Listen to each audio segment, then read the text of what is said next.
नमस्कार। आज मैं फिर आपके सामने अपराध की एक और घटना लेकर आया हूं।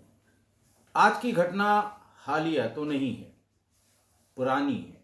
कोई 3 सवा 3 साल पुरानी है, लेकिन इसका खुलासा हालिया है, इसके डेवलपमेंट्स हालिया हैं। दरअसल हुआ यूं कि उत्तर प्रदेश के इटावा शहर में, इटावा जिले में चक सलेमपुर गांव में 31 जनवरी 2024 को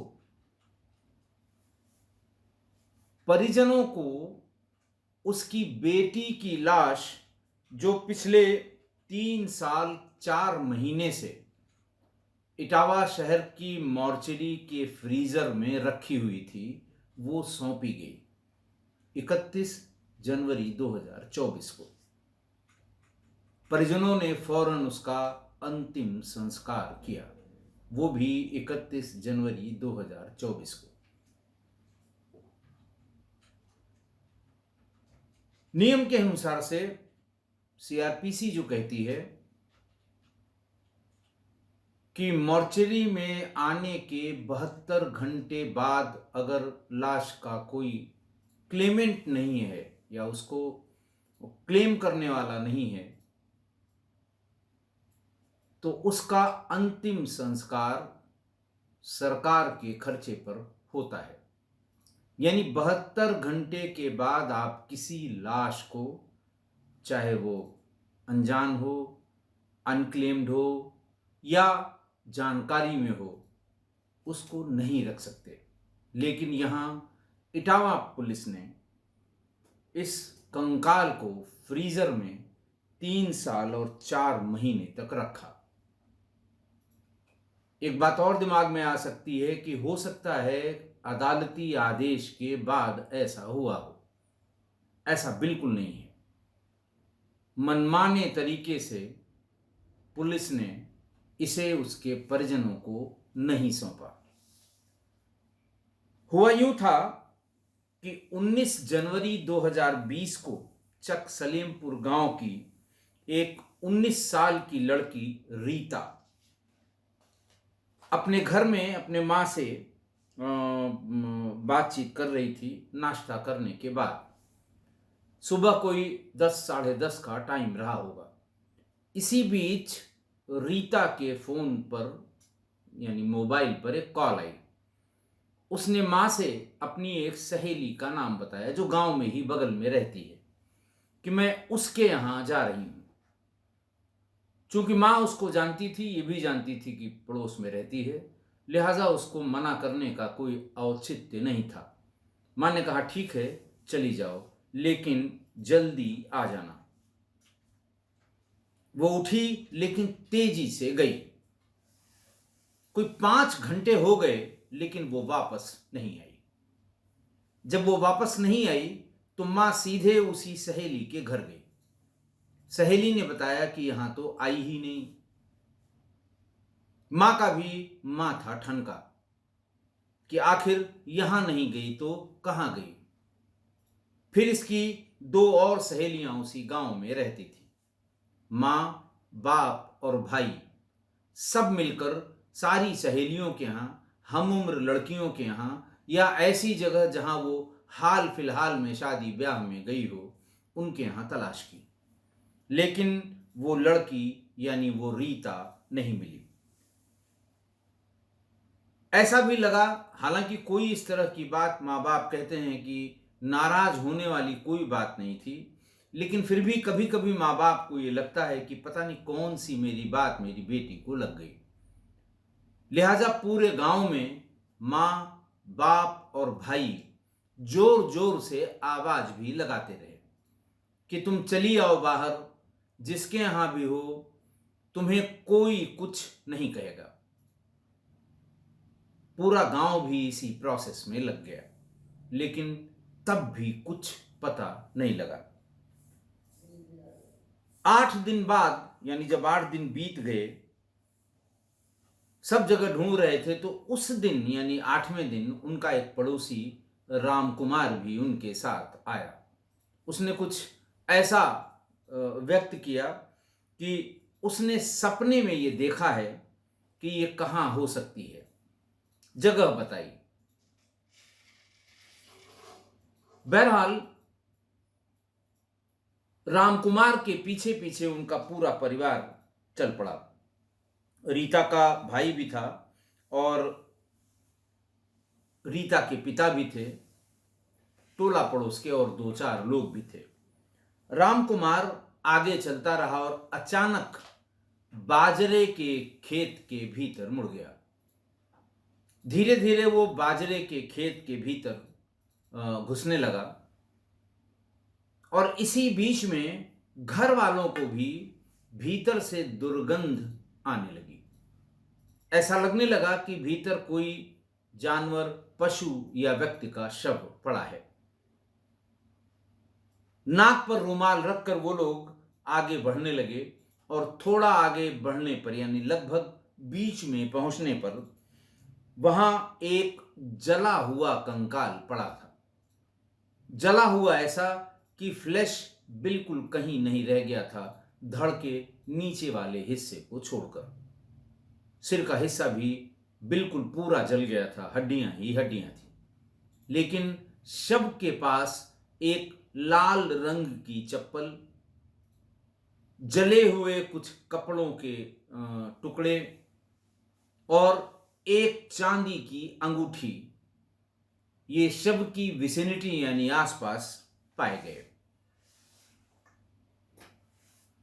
मां को बुलाया गया कि मां ही सही सही बता पाएगी कि ये अंगूठी या ये कपड़े या ये लाल रंग की चप्पल किसकी है। बहरहाल एक भाई जो चप्पल उसकी ले आया था हाल में खरीद कर, वो भाई और मां वहां पहुंचे। चप्पल और अंगूठी देखकर दहाड़े मार मार कर रोने लगे और ये बताया, भाई ने बताया कि ये वही चप्पल है जो अपनी बहन रीता के लिए वो बाजार से लाया था। चांदी की इस अंगूठी को जो उसकी मां ने दिलाई थी, कहां से दिलाई थी, ये सारी बातें उसकी मां वहां बताने लगी। उसके बाद पुलिस बुलाई गई। पुलिस मौके पर आ गई। पुलिस ने आसपास के लोगों का बयान दर्ज किया। चूंकि गुमशुदगी पहले लिखी हुई थी, इसलिए पुलिस को पता था कि ये लड़की गायब है, लाश इस लड़की की ही होगी। मां, भाई और पिता सब लोगों ने मौके पर बताया कि साहब ये उसकी चप्पल है, ये उसकी अंगूठी है, ये जो कपड़ा है इसका, ये जो जला हुआ कपड़ा है ये उसका है। दुनिया की चीज़ें उन्होंने बताई कि मेरी बेटी ही है ये, रीता ही है ये। लेकिन पुलिस ने एक झटके में कह दिया, इतने प्रमाण ये साबित करने के लिए काफी नहीं है कि ये रीता की ही लाश है।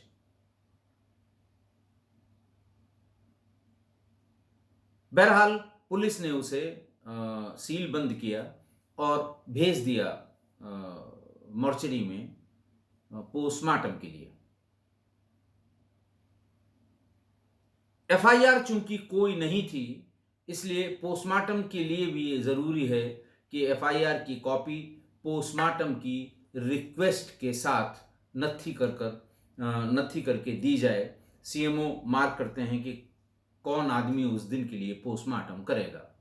चूंकि एफआईआर नहीं थी, इसलिए उस कंकाल को फ्रीजर में डाल के वहां रख दिया गया और मॉर्चरी में कि जब एफआईआर आप लिखवा लीजिए, कॉपी के साथ आप भेजिए, हम इसका पोस्टमार्टम कर देंगे। 2 दिन बीते, 4 दिन बीते, परिवार पुलिस के चक्कर लगाने लगी कि साहब और कोई बात हो तो बता दीजिए, ये बिल्कुल मेरी बेटी ही है, इसमें कोई शंका नहीं है। पुलिस ने कहा नहीं भाई, इस तरह से हम इस तरह के छोटे मोटे एविडेंस पर या इस तरह के छोटे मोटे सबूत पर हम कतई नहीं मानेंगे कि तुम्हारी बेटी की लाश है। हमें कोई साइंटिफिक सबूत मिलेगा तभी हम इसकी एफआईआर भी लिखेंगे और हम इसका पोस्टमार्टम भी कराएंगे और तभी ये बॉडी आपको दी जा सकती है। एक तो पूरा घर इस बात के लिए परेशान था कि ऐसा किसने किया होगा, और दूसरी परेशानी थी कि ये कैसे साबित किया जाए कि ये हमारी बहन रीता का ही है। कोई दिन नहीं बचता था जिसमें भाई, माँ, बाप, गांव के प्रधान जी, बाकी सब लोग उस गांव, उस थाने के चक्कर न लगाते हों कि साहब आप बताइए क्या किया जाए। बेटी की लाश मोर्चरी में पड़ी है, मेरी बेटी ही है, अब ऐसा हम क्या कर दें कि आप इस बात को मान लें कि ये मेरी बेटी ही है। पुलिस ने कहा अच्छा ठीक है, हम अभी मोबाइल की सीडीआर, तीसरे चौथे दिन मोबाइल की सीडीआर निकालने की रिक्वेस्ट इटावा क्राइम ब्रांच को थाने से भेज दी गई। क्राइम ब्रांच से जो सीडीआर की रिपोर्ट आई उसमें यह बताया गया कि लास्ट कॉल उनके पड़ोसी राम कुमार की है। पड़ोसी उसी गांव के पड़ोस के रहने वाले राम कुमार की, और ये वही समय है जब ये कॉल आई होगी और वो उठकर वहां चली गई थी। जैसे ही ये पता लगा कि राम कुमार की कॉल अंतिम कॉल थी, वैसे ही राम कुमार का पूरा परिवार ताला बंद करके गांव से फरार हो गया, छोड़कर भाग गया। परिवार वालों को यह शक तो हुआ, गांव वाले भी कहने लगे कि भाई इसका राम कुमार से कुछ न कुछ लेना देना है। राम कुमार के पड़ोसियों ने भी यह बताया कि इन दोनों के बीच, पति और उनकी पत्नी मिथिलेश के बीच, राम कुमार की पत्नी मिथिलेश के बीच ये झगड़ा हुआ है कि तुम्हारे यहां या हमारे घर पर, मिथिलेश कहती थी कि जब मैं नहीं रहती हूं तभी रीता क्यों आती है। लेकिन वो फरार हो गए, पुलिस ने ढूंढने की कोशिश नहीं की, कोई एफआईआर नहीं हुई। पुलिस ने कहा ठीक है, सबूत ले आइए कि इनके उनके संबंध थे, हम एफआईआर लिख देंगे। लेकिन पुलिस ने एफआईआर नहीं लिखी। बात चलती रही, इनसे कहलवाना उनसे कहलवाना, लेकिन पुलिस टस से मस नहीं हुई। अब चूंकि एफआईआर नहीं हुई थी, इसलिए डीएनए सैंपलिंग करके डीएनए मिलान, पुलिस कहती तो थी कि हम डीएनए सैंपलिंग कराएंगे, ये साबित हो जाएगा माँ बाप के डीएनए सैंपल से और इस कंकाल के सैंपल से कि ये तुम्हारी बेटी है, हम तुरंत एफआईआर भी लिख देंगे, हम तुरंत गिरफ्तारी भी कर लेंगे, हम बॉडी भी यानी कंकाल भी आपको सौंप देंगे, आप अंतिम संस्कार कर लीजिएगा। लेकिन एफआईआर नहीं लिखी। टालते टालते 29 महीने हो गए।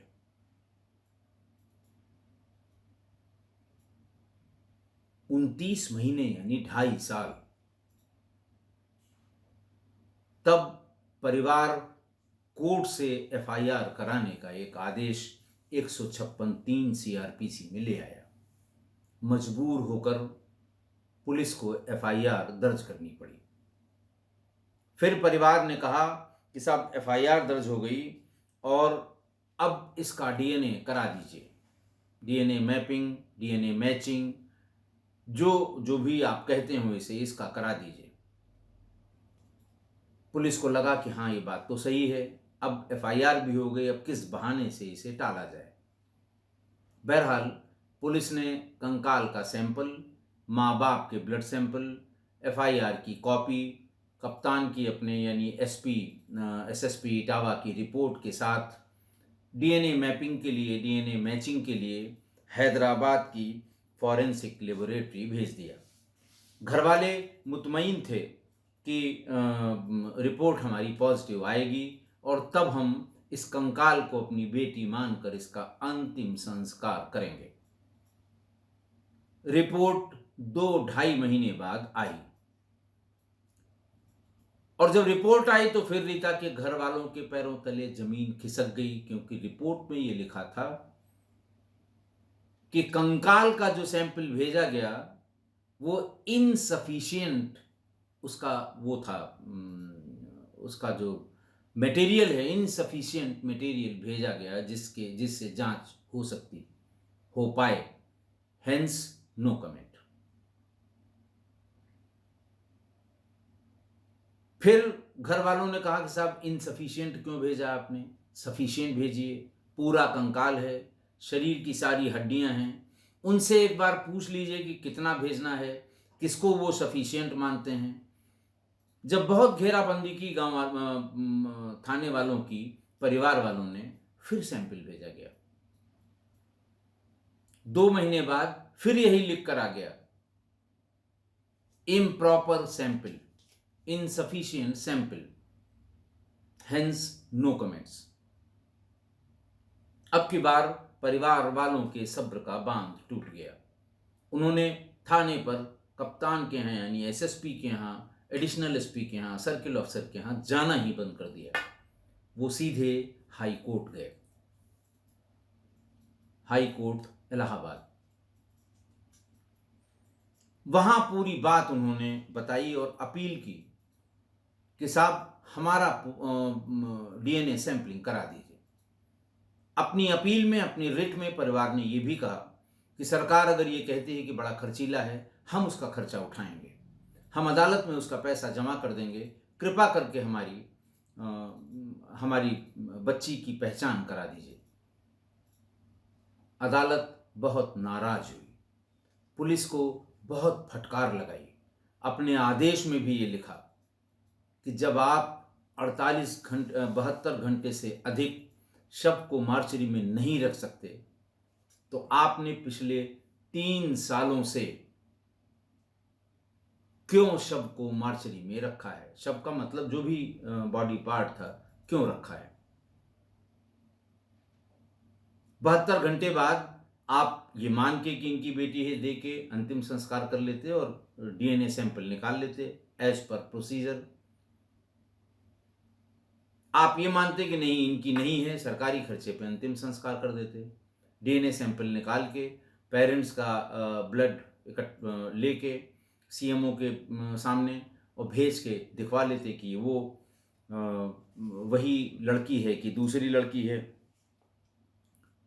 बहरहाल हाई कोर्ट ने आदेश किया, सीएमओ को आदेश किया कि आप एसओपी के हिसाब से उसकी सैंपलिंग कराइए, कंकाल की। कितना सैंपल जाना है, क्या क्या जाना है, क्या सफिशिएंट माना जाता है, क्या इनसफिशिएंट माना जाता है, क्या प्रॉपर है, क्या इम्प्रॉपर है, ये सब बातें तजवीज़ के आप सैंपल इकट्ठा करेंगे और एक टाइमलाइन फिक्स कर दी कि इस तारीख तक सैंपल फॉरेंसिक लेबोरेटरी हैदराबाद भेज दी जानी चाहिए, विद द रिक्वेस्ट कि इसमें जो भी समय महीने का या 1.5 महीने का जो निर्धारित समय है, वो समय भी आप लिख दीजिए कि ये फॉरेंसिक रिपोर्ट तब तक उपलब्ध करा दें। और हुआ भी यही। कुछ दिन बाद तीसरी बार कंकाल और रीता के माता पिता की सैंपल भेजा गया और डीएनए की रिपोर्ट्स आ गई और इस बार वही हुआ जो 3 साल से रीता का परिवार दावा करता रहा है। डीएनए मैच कर गए और रीता उन्हीं अपने माँ बाप की संतान पाई गई। जैसे ही रिपोर्ट आई, थाने को पता लगा, थाने वालों ने बुलाया कि साहब सैंपल मैच हो गया है और आप आ जाइए, हम आपको पूरी प्रोसेस पूरा करके और ये डेड बॉडी आपको दे देंगे अंतिम संस्कार के लिए। ये बात गांव में भी आग की तरह फैल गई और उसी दिन वो राम कुमार, जिसका पूरा परिवार घर में ताला बंद करके फरार था, वो कोर्ट में हाजिर हो गया और कोर्ट में बताया कि साहब हम गुनहगार हैं, हमने ही उसकी हत्या की थी। लेकिन अपने को उसने बताया कि मैंने अकेले ये काम किया था। पुलिस ने भी आनन फानन में उस कंकाल को, जो 3 साल 4 महीने से मॉर्चरी में रखा हुआ था, वो रीता के परिवार को दे दिया गया और उन लोगों ने उसका अंतिम संस्कार किया। हालांकि पुलिस अपनी हरकत से बाज नहीं आ रही थी। उसने पहले से ही एक गड्ढा खुदवा दिया कि वहां से निकालेंगे पोस्टमार्टम के बाद और फौरन इसी गड्ढे में दफना देंगे, इन लोगों को नहीं देंगे। बदनामी होगी पुलिस की, अखबार वाले पहुंचेंगे, टीवी वाले पहुंचेंगे। लेकिन फिर जब पूरा गांव इकट्ठा हुआ तो रीता की उस शव को उन लोगों को, रीता के परिजनों को दे दिया। बार बार ये आरोप लगाते रहे परिवार वाले कि पुलिस की सांठगांठ राम कुमार से जरूर है। जब भी अरेस्ट करने की बात आए तो ये हो कि साहब फरार है, पुलिस कहती थी फरार है, हम कैसे कहाँ ढूंढे, अब भेज रहे हैं, यहाँ भेज रहे हैं, वहाँ भेज रहे हैं। 5 टीमें बनाई गई हैं, 3 टीमें जो है प्रदेश के बाहर चली गई हैं, 2 टीमें यहीं ढूंढ रही हैं। यही बताने के लिए होता है पुलिस के पास। और इधर डीएनए की रिपोर्ट आई नहीं कि 4 घंटे के भीतर कोर्ट में सरेंडर कर दिया। बिना पुलिस के ये संभव नहीं है। ये आरोप बराबर परिवार वाले लगाते रहे। यही नहीं, उसका बेटा मोहित भी अगले दिन अदालत में सरेंडर कर गया।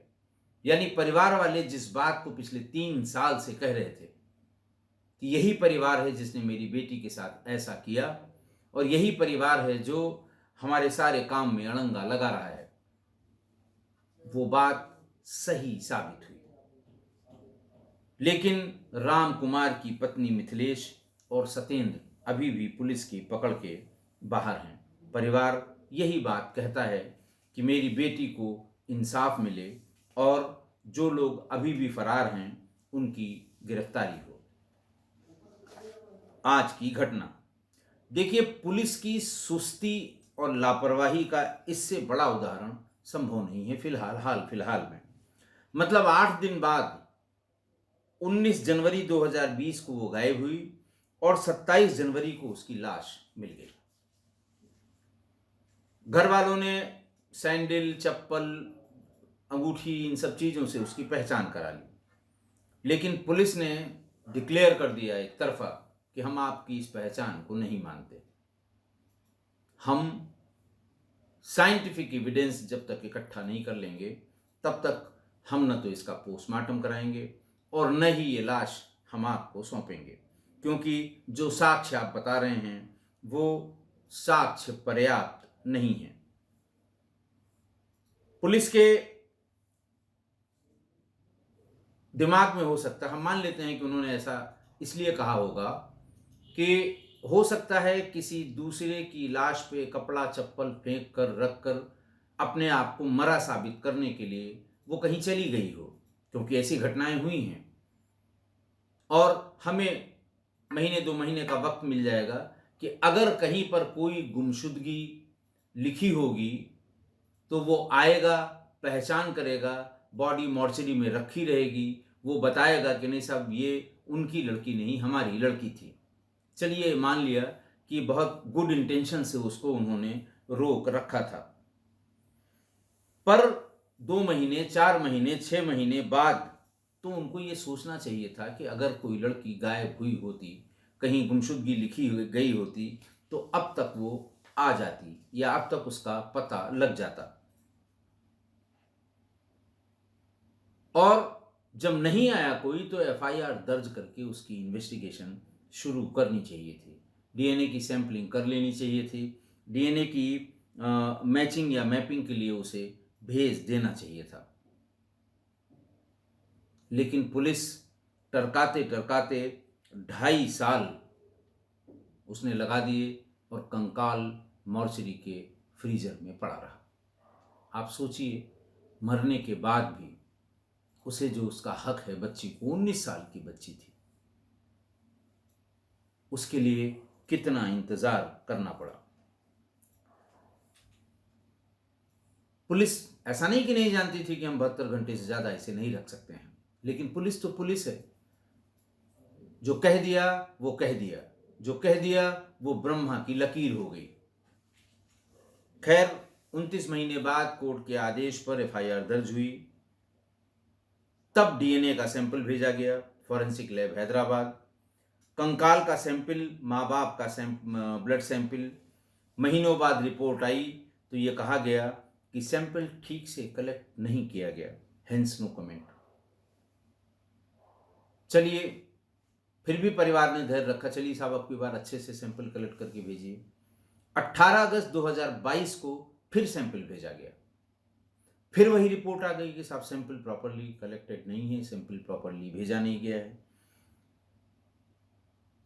पुलिस पर लोगों का, परिवार के लोगों का विश्वास उठ गया, लेकिन इस बात का उन्हें पूरा विश्वास था कि ये कंकाल मेरी बेटी का ही है। इसीलिए वो हाई कोर्ट गए और डीएनए टेस्ट कराने की अपील की। ये भी कहा कि साहब अगर बहुत खर्चीला है तो हम सारा खर्चा उठाएंगे, और कोर्ट ने इसे बहुत सीरियसली लिया। पुलिस को कोर्ट ने, भरी कोर्ट में अदालत ने इतनी लताड़ लगाई कि आपकी हिम्मत कैसे पड़ी, 72 घंटे के बाद भी आप लाश को मॉर्चरी में रखे हुए हैं। सीएमओ को आदेश किया सैंपलिंग के तरीके, तौर तरीके, एसओपी से फॉलो करके सैंपल भेजने के लिए, और फिर जब सब कुछ प्रॉपर गया, टाइमलाइन हाई कोर्ट ने फिक्स कर रखी थी, रिपोर्ट आ गई, सैंपल मैच कर गया, यानी वो कंकाल जो मॉर्चरी के फ्रीजर में था वो रीता का ही था। अब आप देखिए कि इधर डीएनए की रिपोर्ट आई, उधर राम कुमार ने कोर्ट में सरेंडर कर दिया और कोर्ट में ही कह दिया कि हाँ साहब मैंने हत्या की है। हालांकि उस समय उसने अकेले की बात कही, बाद में जब पुलिस ने पुलिस कस्टडी रिमांड पे उसको लिया तब ये पता लगा कि इस हत्या में उसकी पत्नी मिथिलेश, उसका बेटा मोहित और गांव का एक लड़का सत्येंद्र भी शामिल था।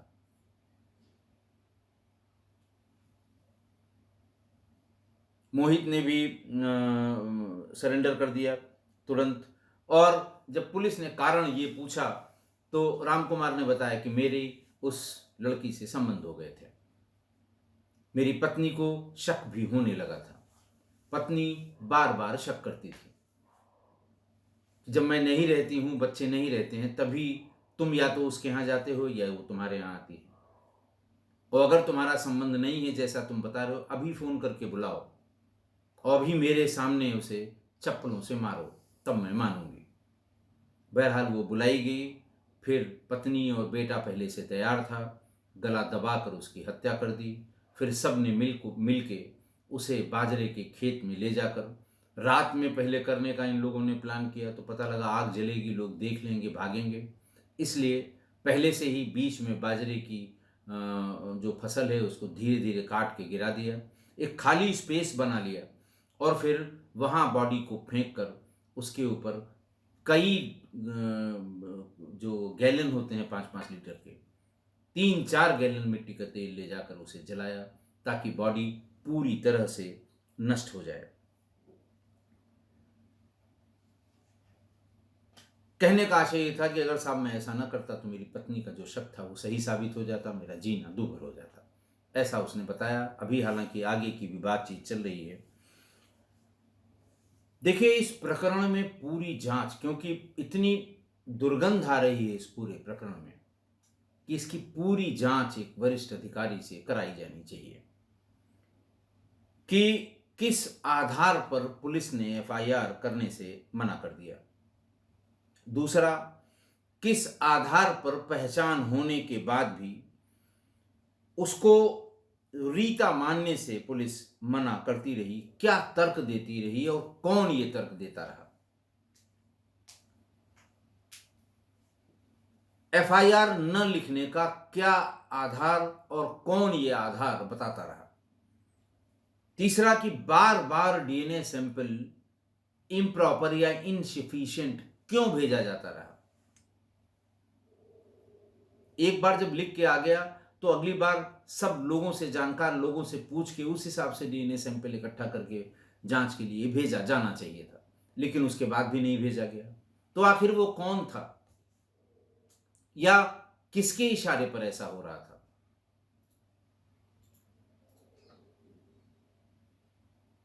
क्या इसमें अपराधियों से यानी राम कुमार और उसके परिवार से पुलिस की कोई साठ गांठ थी, इसकी भी जांच होनी चाहिए और पूरी जांच करके जिसकी जिम्मेदारी तय हो उसके विरुद्ध कानूनी और विभागीय कार्रवाई दोनों एक साथ की जानी चाहिए, तभी किसी का विश्वास पुलिस पर बनेगा।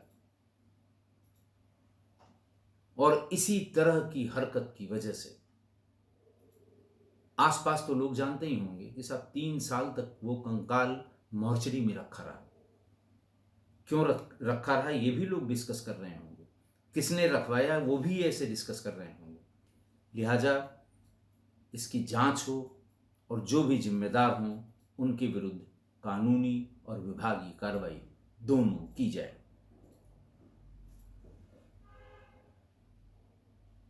हालांकि रामकुमार का यही होना था, जैसी करनी थी वैसी भरनी थी। पाप का घड़ा जब भरता है तो ऊपर वाला इसका हिसाब करता है, ये भी कहावत में ही है।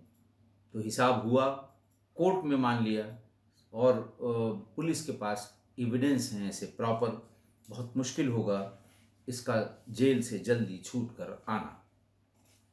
आशा है आप मेरी इस बात से सहमत होंगे। आज के लिए इतना ही। बहुत बहुत धन्यवाद।